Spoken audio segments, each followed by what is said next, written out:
तो politics GK से top 25 plus most important NCERT based question लेके आए हैं। ये जितने भी क्वेश्चन आपके सभी प्रकार की परीक्षाओं के लिए बहुत ज्यादा इंपॉर्टेंट है। आई होप आप लोग अच्छे होंगे। स्वागत है आपका श्रेष्ठ एजुकेशन एक्सेस में। सीधे चलते हैं क्वेश्चन की ओर। वीडियो अच्छा लगे तो वीडियो को लाइक शेयर और चैनल को सब्सक्राइब करिएगा। इस वीडियो का पीडीएफ आप हमारे टेलीग्राम ग्रुप से जुड़ के फ्री में प्राप्त कर सकते हैं। पहला क्वेश्चन देखिए क्या करा।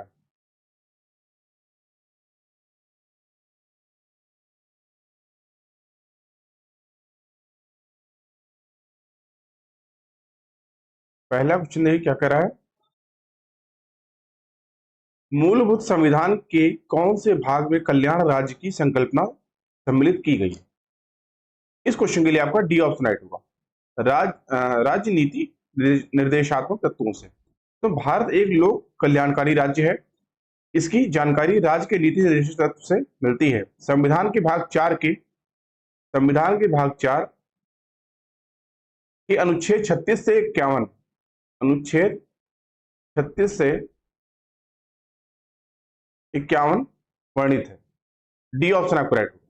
अगला क्वेश्चन, भारतीय संविधान के संदर्भ में निम्नलिखित में से कौन सा युग्म सही सुमेलित नहीं है?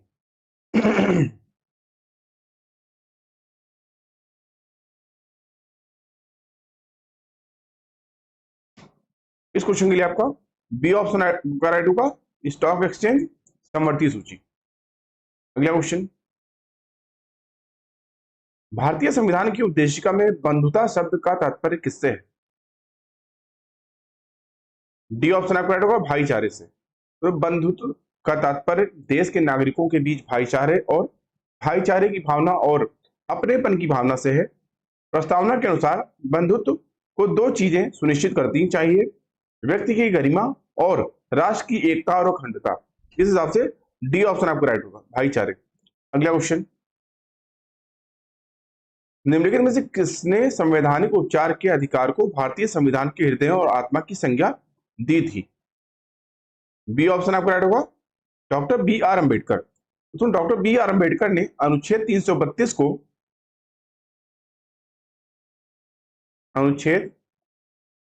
को संविधान का हृदय और आत्मा कहा था, क्योंकि यह सुनिश्चित करता है कि यदि उनके मौलिक अधिकारों का उल्लंघन होता है तो नागरिक न्याय की मांग कर सकते हैं। बी ऑप्शन आपका राइट होगा। अगला क्वेश्चन, नागरिकों और विदेशियों दोनों को प्राप्त है। बी ऑप्शन आपका राइट होगा, मौलिक अधिकार। अगला क्वेश्चन, भारतीय नागरिकों को मौलिक अधिकारों को निलंबित किया जा सकता है। ए ऑप्शन आपका राइट होगा। दोस्तों संविधान का अनुच्छेद 359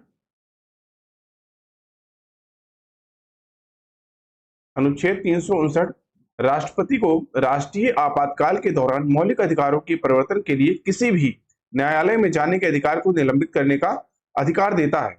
इसका अर्थ है कि मौलिक अधिकार स्वयं निलंबित नहीं होते, बल्कि केवल उनका प्रवर्तन निलंबित होता है। ए ऑप्शन आपका राइट होगा। अगला क्वेश्चन, भारत के महान न्यायवादी की नियुक्ति कौन करता है? डी ऑप्शन आपका राइट होगा, राष्ट्रपति। अगला क्वेश्चन,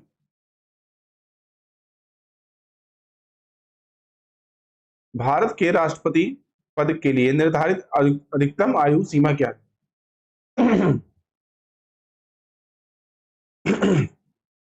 डी ऑप्शन आपका राइट होगा। तो भारतीय संविधान के अनुच्छेद 58 यानी 58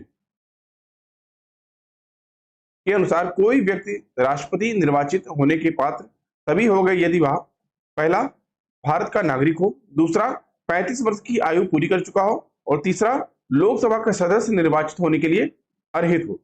तो राष्ट्रपति को अप्रत्यक्ष रूप से निर्वाचक होने के लिए निर्वाचक मंत्रिमंडल के सदस्यों द्वारा निर्वाचित किया जाता है, जिसमें राज्यों और केंद्र शासित राज्यों और केंद्र शासित प्रदेशों, जिसमें दिल्ली, पुडुचेरी एवं जो है लेह लद्दाख जो है कि विधानसभाओं और संसद के दोनों सदनों के निर्वाचित सदस्य सम्मिलित होते हैं। ठीक है, मोटे तौर पर अगर कहा जाए तो राष्ट्रपति को अप्रत्यक्ष रूप से निर्वाचक मंडल के सदस्यों द्वारा निर्वाचित किया जाता है। ठीक है, जिसमें केंद्र शासित प्रदेशों एवं राज्यों दोनों से जो है, दोनों की विधानसभाओं और संसद के दोनों सदनों के जो है निर्वाचित सदस्य इसमें सम्मिलित होते हैं। डी ऑप्शन आपका राइट होगा। अगला क्वेश्चन,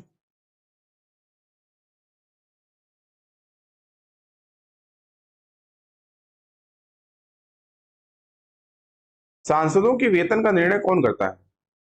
ये ऑप्शन आपका राइट होगा, संसद। अगला क्वेश्चन, लोकसभा के प्रथम अध्यक्ष थे? डी ऑप्शन आपका राइट होगा, जीवी मावलंकर। दोस्तों, श्री गणेश वासुदेव मावलंकर 1952 से 1956 तक भारत के पहले लोकसभा अध्यक्ष हैं। वे भारतीय स्वतंत्रता आंदोलन में शामिल हुए और उन्हें कुछ समय के लिए गुजरात प्रांतीय कांग्रेस कमेटी के सचिव के रूप में भी नियुक्त किया गया था। अब बता दें, अध्यक्ष को 5 वर्ष के लिए चुना जाता है। उन्हें लोकसभा के जनक के रूप में माना जाता है। डी ऑप्शन आपको राइट होगा। अगला क्वेश्चन, किस उच्च न्यायालय को पहली महिला मुख्य न्यायाधीश के होने? डी ऑप्शन आपका राइट होगा, हिमाचल प्रदेश उच्च न्यायालय। अगला क्वेश्चन, उच्च न्यायालय के न्यायाधीशों को उनका कार्यकाल समाप्त होने से पहले ही अक्षमता अथवा सिद्ध कदाचार के आधार पर उनके कार्यालय से किसके द्वारा हटाया जा सकता है? डी ऑप्शन आपका राइट होगा, विशेष बहुसंख्या सहित संसद के दोनों सदन। अगला क्वेश्चन, सरकार के संसदीय रूप में राज्य की वास्तविक शक्ति में निहित है। ये ऑप्शन आपका राइट होगा, मंत्रिपरिषद जिसकी अध्यक्षता प्रधानमंत्री के द्वारा हो। अगला क्वेश्चन, भारत में राज्य के मुख्यमंत्री राष्ट्रपति चुनाव में मतदान के लिए पात्र नहीं है यदि? सी ऑप्शन आपका राइट होगा, उसे राज्य की विधान परिषद का सदस्य होना चाहिए। अगला क्वेश्चन, त्रिभाषा सूत्र की सिफारिश किस समिति ने की थी? बी ऑप्शन आपका राइट होगा, कोठारी समिति। तो भावात्मक एकता समिति यानी इमोशनल इंटीग्रेशन कमेटी, इस समिति ने भी त्रिभाषा सूत्र का समर्थन किया। अब बता दें, कोठारी कमीशन 1964, इस आयोग ने त्रिभाषा सूत्र का जो है सिफारिश की थी। त्रिभाषा सूत्र 3 भाषाएं जिसमें हिंदी, अंग्रेजी और संबंधित राज्यों की क्षेत्रीय भाषा से संबंधित है। बी ऑप्शन आपका राइट होगा। अगला क्वेश्चन, निम्नलिखित में से क्या संघ राज्य क्षेत्र नहीं है? डी ऑप्शन आपका राइट होगा, नागालैंड। अगला क्वेश्चन, निम्नलिखित में से कौन सा कारक निर्वाचन आयोग के कार्यक्षेत्र में नहीं आता?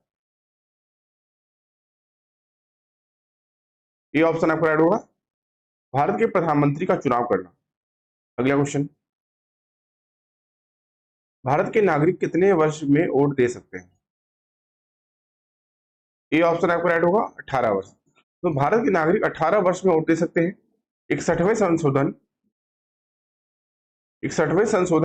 1989 1989 के द्वारा मतदान के लिए आयु सीमा 21 वर्ष से घटाकर 18 वर्ष लाने के प्रस्ताव जो है किया गया था। ठीक है, ये ऑप्शन आपको राइट। अगला क्वेश्चन, पंचायती राज है जो निधि फंड के लिए मुख्यतः पर निर्भर है।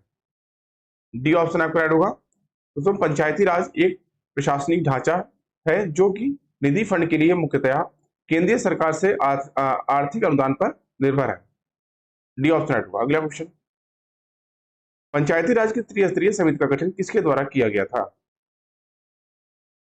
ये ऑप्शन आपका राइट होगा, बलवंत राय समिति। दोस्तों, 1957 में बलवंत राय मेहता समिति की सिफारिश पर त्रिस्तरीय पंचायती राज प्रणाली को अपनाया गया। तो भारत में पंचायती राज अब शासन की एक प्रणाली के रूप में कार्य करता है, जिसमें ग्राम पंचायतों स्थानीय प्रशासन की बुनियादी इकाइयां हैं। आपको बता दें, प्रणाली के 3 स्तर हैं। ग्राम पंचायत जिसमें ग्राम स्तर, मंडल परिषद या ब्लॉक समिति या पंचायत समिति ब्लॉक स्तर, और जिला परिषद यानी जिला स्तर। ठीक है, डी ऑप्शन आपका राइट होगा। अगला क्वेश्चन, शिक्षा को किस संविधान संशोधन के द्वारा राज्य सूची से समवर्ती सूची में लाया गया? सी ऑप्शन आपका राइट होगा 42वां संविधान संशोधन के द्वारा। अगला क्वेश्चन, भारतीय संविधान का 100वां संशोधन प्रदान करता है।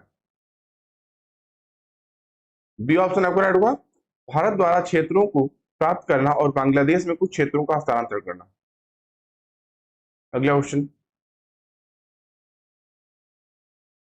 अध्यक्षात्मक सरकार के काम करने का सिद्धांत है। डी ऑप्शन आपका राइट होगा शक्तियों का पृथक्करण। अगला क्वेश्चन, शिक्षा का विषय। सी ऑप्शन आपका राइट होगा समवर्ती सूची में।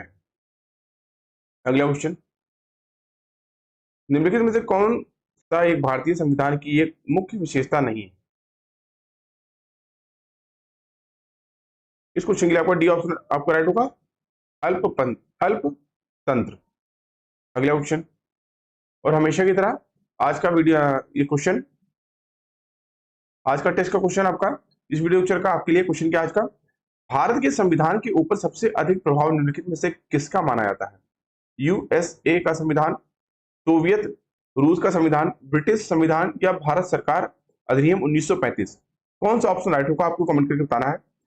प्लीज आप लोग इसका आंसर कमेंट करके बताइएगा। अभी के लिए इतना ही। आई होप आपको वीडियो अच्छा लगा होगा। वीडियो अच्छा लगा हो दोस्तों, वीडियो को लाइक करिए, अपने दोस्तों में शेयर करिए, चैनल को सब्सक्राइब करना ना भूलें, जिससे कि चैनल पर आने वाले सभी इंपॉर्टेंट वीडियो की नोटिफिकेशन आपको टाइमली मिलते रहे। अभी की वीडियो को देखने के लिए धन्यवाद। इस वीडियो का पीडीएफ आप हमारे टेलीग्राम ग्रुप से जुड़ के फ्री में प्राप्त कर सकते हैं। मिलते हैं नेक्स्ट वीडियो लेक्चर में, तो के लिए थैंक यू। जय हिंद।